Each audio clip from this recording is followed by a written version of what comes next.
ఒక కమర్షియల్ గా ఫ్లాప్ అయిన మూవీని పట్టుకొని హిట్ హిట్ హిట్ అని చెప్పి ఎన్నిసార్లు రుద్దినా ఆ మూవీ హిట్ అయిపోదు. మీరు ఎన్ని సక్సెస్ మీట్లు పెట్టినా, అరే ఒకటా రెండా ఏకంగా 4-5 సక్సెస్ మీట్లు పెట్టడం జరిగింది కమర్షియల్ గా ఫ్లాప్ అయిన మూవీ కోసం. సరే, ఆ సినిమా మీది, మీ ఇష్టం, మీరు ఎలా అయినా ప్రమోట్ చేసుకోండి. మీరు ఇంకొక మాట అంటారు, మూవీలో యాక్టింగ్ ఒక రేంజ్ లో ఉంటుంది, అసలు నేషనల్ అవార్డు అనేది సృష్టించబడింది ఇలాంటి యాక్టింగ్ కోసమే. ఈ యాక్టింగ్ నేషనల్ అవార్డు కాదు, ఎలాంటి అవార్డు ఇచ్చినా తక్కువే. She did a performance. In my daughter is so ఇంత ఆ రేంజ్ లో పర్ఫార్మెన్స్, ఆ రేంజ్ లో యాక్టింగ్ అని చెప్పి అవార్డులని వస్తే ఉంటే నువ్వు ఆస్కార్కు కూడా వెళ్ళే అవకాశం. డప్పు డప్పు national award national award national award ఒకటే డప్పు. సరే, మీ యాక్టింగ్ మీరు కోరుకోవడంలో తప్పేం లేదు, మీకు వస్తే మంచిదే, మీరు ఎన్నైనా కోరుకోండి, తప్పులేదు. అక్కడ వరకు అయిపోయింది. కానీ మించిపోయింది. ఎలా అంటే నేషనల్ అవార్డు వచ్చిన ఒకటే, రాకున్నా ఒకటే. ఈ మూవీలో ఉన్న యాక్టింగ్ ఒక రేంజ్ లో ఉంటుంది. సరే, దానికి సంపాదించుకోవడంలో అనేక మార్గాలు ఉన్నాయి, నేషనల్ అవార్డు కూడా అనేక మార్గాలు ఉన్నాయి. ఎన్నోసార్లు అన్నారు ఇది అవార్డు విన్నింగ్ పెర్ఫార్మెన్స్ అని, అంత బాగా చేశాడు మన చరణ్ అంటూ. అంటే అవార్డు రావాల్సిన అవసరం లేదు, అవార్డు రావడం ఎన్నో దారులు ఉంటాయి. అంటే మన తెలుగు ఫిలిం ఇండస్ట్రీకి వచ్చిందే ఒక నేషనల్ అవార్డు. దాన్ని పట్టుకొని దాన్ని అనేక మార్గాలు ఉన్నాయంట. మరి నేషనల్ అవార్డు పెట్టిన తర్వాత మరి ఎందుకు మరి 10ల సంఖ్యలో 100ల సంఖ్యలో తెలుగు యాక్టర్స్ కి ఒకటంటే ఒకటే నేషనల్ అవార్డు వచ్చింది? అది మరి కాదు.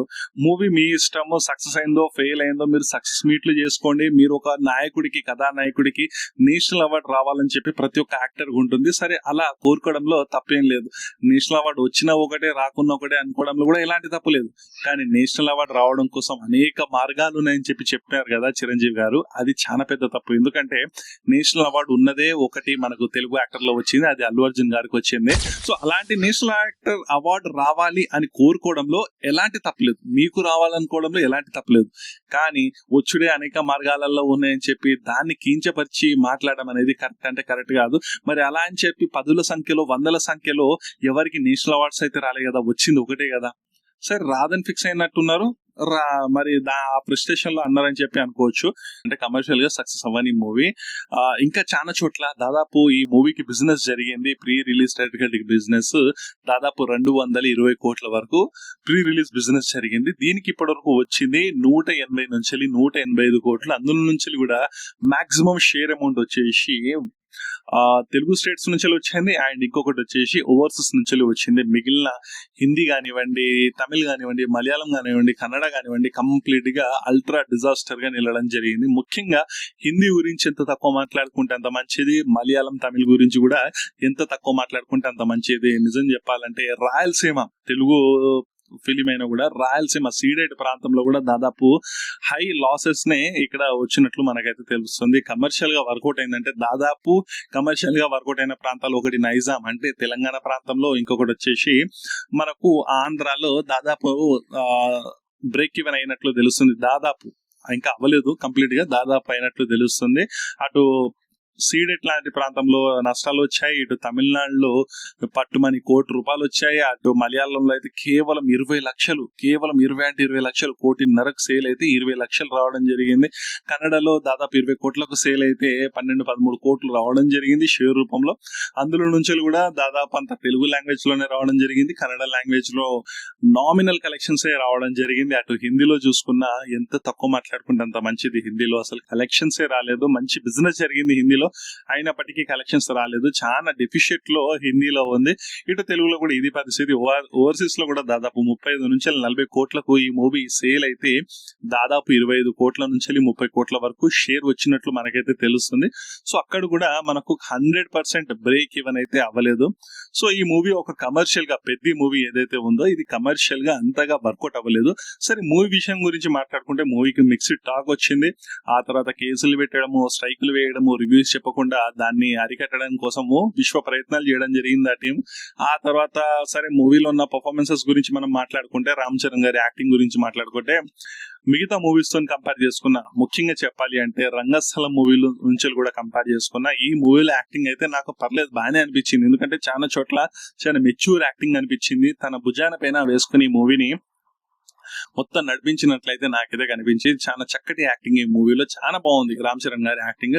మైనస్ ఏంటిరా మరి అంటే, మైనస్ ఏంటంటే కొన్ని సీన్స్ అడల్టరేటెడ్ సీన్స్ ఉండే. సో అడల్టరేటెడ్ సీన్స్, ఉమెన్ ని ఆబ్జెక్టిఫై చేసేలా క్యారెక్టరైజేషన్ ఉండడము, అది కూడా 1990s లో ఉన్న క్యారెక్టర్స్ కి ఉమెన్ క్యారెక్టర్ అసాసినేషన్ చేసేలా సీన్స్ పెట్టడము, మళ్ళీ స్పోర్ట్స్ డ్రామా అని చెప్పి గేమ్ చేంజర్ లాంటి 3 గేమ్స్ పెట్టడము, ఇది ముఖ్యంగా మైనస్. అండ్ ఇది కాకుండా ఇంకా మైనస్లు ఉన్నాయి అంటే మూవీ తీయడంలోనే ఒక క్లారిటీ లేదన్నట్టు అనిపించింది. క్లైమాక్స్ లో ఒక రకమైన ఒకటి ఉంటుంది, మళ్ళీ స్టార్టింగ్ లో ఒకలా ఉంటుంది. అంటే ఫ్లిప్ అవ్వడం అనేది ఉంటుంది కదా, ఒక స్పోర్ట్స్ నుంచి ఒక స్పోర్ట్స్ కి, అది అంత మనకు అప్ట్ గా అనిపించదు, అది ఒకటి మైనస్. అండ్ ఇవి కాకుండా మనకు మూవీ స్టార్టింగ్ లో మంచిగానే కలెక్షన్స్ రాబట్టింది. నిజం చెప్పాలంటే కలెక్షన్స్ స్టార్టింగ్ బాగానే వచ్చాయి, బట్ ప్రీ రిలీజ్ బిజినెస్ ఎక్కువ ఉండడం వల్ల ఇది కనుక 100 కోట్లు 150 కోట్ల లోపు ప్రీ రిలీజ్ బిజినెస్ జరిగితే మంచి కలెక్షన్స్ వచ్చేటి. ఇప్పుడు ఎక్కడొచ్చినా నష్టం ఎవరికి వచ్చింది అంటే, ముఖ్యంగా చెప్పాలి అంటే ప్రొడ్యూసర్ కన్నా కూడా అటు ఎగ్జిబ్యూటర్స్ కి డిస్ట్రిబ్యూటర్స్ కి బాగా నష్టాలు అయితే వచ్చినట్లు మనకైతే తెలుస్తుంది. ఎందుకంటే ప్రొడ్యూసర్ కి నీకు ఒకసారి మూవీ ప్రీ రిలీజ్ లో సేల్ అయిపోయిన తర్వాత ఒక థియరాటికల్ బిజినెస్ జరగకపోయినా, అంటే బ్రేక్ ఈవెన్ అవ్వకపోయినా, అటు నెట్ఫ్లిక్స్ నుంచి అంటే ఓటీటీ రైట్స్ ద్వారా, అటు శాటిలైట్ రైట్స్ ద్వారా మంచిగానే ఈ మూవీ సంపాదించుకుంది. సో ప్రొడ్యూసర్ ఎటు చూసుకున్న సేఫే, బట్ ఎగ్జిబ్యూటర్స్ డిస్ట్రిబ్యూటర్స్ వాళ్ళకైతే లాసెస్ అయితే తప్పదు. దాదాపు ఇప్పుడున్న సోర్సెస్ ప్రకారం కూడా దాదాపు 30 కోట్ల వరకు ఇంకా రావాలి. సో ఫైనల్ రన్ కూడా కంప్లీట్ అయిపోయింది, దాదాపు 4 వీక్స్ కంప్లీట్ అయిపోయింది, 4th వీకెండ్ ఇది. సో కలెక్షన్స్ అన్ని డల్ అయిపోయాయి. అటు సమంత మూవీ ఏదైతే మా ఇంటి బంగారం మూవీ కలెక్షన్స్ స్టేబుల్ గా రావడం, ఫస్ట్ వీకెండ్ అయితే దుమ్ము దిలిపి వదిలేసింది. సెకండ్ వీక్ కూడా లాంగ్ రన్ లో స్టెబుల్ గా కలెక్షన్స్ వస్తున్నాయి. ప్రతి రోజు మంచి కలెక్షన్స్, 1 కోటికి పైగా కలెక్షన్స్ రాబట్టడం అంటే మామూలు విషయం కాదు. అది కూడా లేడీ ఓరియంటెడ్ మూవీ అది. సో అలాంటి మూవీలో రావడం అంటే మామూలు విషయం కాదు. సో దీనికి సక్సెస్ మీట్లు ఇది ఒక టెక్నిక్ గా చెప్పొచ్చు. సో ముందు ఏం చేసిండ్లు, సక్సెస్ మీట్ చేసిండ్లు, దానికంటే ముందు కూడా ఏం చేసిండ్లు, మూవీ చూడాలని చెప్పి చిన్నపిల్లల్ని కూడా ఎంకరేజ్ చేయడము, మీరు స్కూల్ ఫీజులు కట్టకుండా పర్లేదు, ఈ ఫీజులు అంటే ఇది మూవీని చూపించాలి, సో అంతటి డెప్త్ ఉన్న మూవీ అన్నట్లు అలా చేసిండ్లు. ఆ తర్వాత ఏం చేసిండ్లు, సీన్స్ కొన్ని మేము డిలీట్ చేసినాం, మళ్ళీ కొన్ని సీన్స్ యాడ్ చేసినాం అని చెప్పి మళ్ళీ కొన్ని సీన్స్ యాడ్ చేసి మళ్ళీ పెట్టిండ్రు. అంటే అప్పుడు స్టార్టింగ్ లో ప్రీమియర్స్ అని చెప్పి 600 పెట్టి చూసిన వాళ్ళకి వాల్యూ లేదు, మళ్ళీ చూడాలి మీరు అంటే 600 పెట్టాలి, మళ్ళీ 300 పెట్టాలి, మళ్ళీ 400 పెట్టాలి, 1000-1500 రూపాయలు పెట్టాలి మీరు, అంతే. ఇదొక మాఫియాలా తయారైపోయింది. సరే ఇది కూడా అయిపోయింది, ఈ స్టంట్ కూడా అయిపోయింది. ఇప్పుడు నెక్స్ట్ ఏంటిది, ఇప్పుడు నేషనల్ అవార్డ్ పర్ఫార్మెన్స్ అని చెప్పి ఇది ఎప్పటి నుంచి స్టార్ట్ అయింది తెలుసా? అప్పుడెప్పుడో సుకుమార్ గారు స్టార్ట్ చేసిండ్రు నేషనల్ అవార్డ్ పర్ఫార్మెన్స్, అది ఇది అని చెప్పి అక్కడ స్టార్ట్ చేసిండ్రు. ఆ తర్వాత ఏఆర్ రెహమాన్ గారు కానివ్వండి, చిరంజీవి గారు అయితే నేషనల్ అవార్డు అసలు దిగడం లేదు నేషనల్ అవార్డు నుంచి. అది లాస్ట్ కి అది వచ్చిన ఒకటే రాకున్నా ఒకటే, దానికి అనేక దారులు ఉన్నాయి, నేషనల్ అవార్డు రావడం కోసం అనేక దారులు ఉన్నాయని చెప్పి చెప్పడం జరిగింది. అంటే అల్లు అర్జున్ గారికి వచ్చింది, మనకు రాకపోతే దానికి ఒక దారులు ఉన్నాయని చెప్పి అనుకోవాలి. ఇప్పుడు ఫ్యాన్ వార్స్ కొట్టుకోవాలి, అంతేనా? అది కరెక్ట్ కాదు. ఎందుకంటే మనకు వచ్చిందే ఒకటి, అలా దారులు ఉంటే ఈ పాటికి 10-15 వచ్చేటి.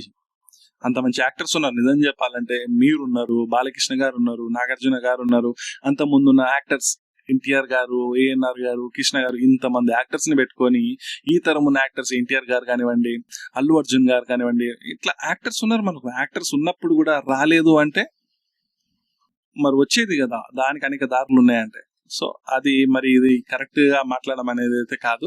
సో ఇది గైస్ దీని గురించి ఒక అప్డేట్. సో ఫైనల్ రన్ కూడా కంప్లీట్ అయిపోయింది. కంప్లీట్ గా కలెక్షన్స్ దాదాపు 25 నుంచి 30 కోట్లు రావాలి. అది ఫైనల్ రన్ లో అయితే చాలా కష్టంగానే తెలుస్తుంది. ఎగ్జిబ్యూటర్స్ కి ఎటు చూసినా రాస్ గానే కనిపిస్తుంది.